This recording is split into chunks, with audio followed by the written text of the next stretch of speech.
В Коми возобновляется вакцинация детей и взрослых. Иммунизация несовершеннолетних будет проводиться согласно национальному календарю прививок, взрослых – региональному календарю по эпидемиологическим показаниям.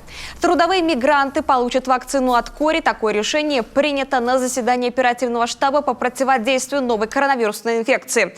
О необходимости возобновления вакцинации несовершеннолетних, в том числе вакцинации в родильных домах, поликлиниках детей первого года жизни, туберкулинодиагностики, заявил исполняющий обязанности министра здравоохранения региона Борис Александров.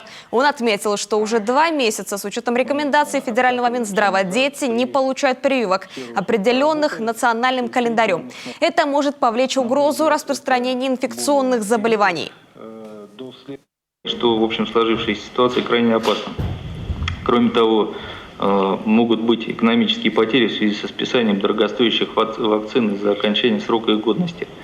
Значит, по этому поводу есть позиция Министерства здравоохранения России, которая высказана в письме заместителя министра Камкина о том, что такая вакцинация может проводиться в регионах по решению оперативных штабов, но она оговаривается определенными условиями.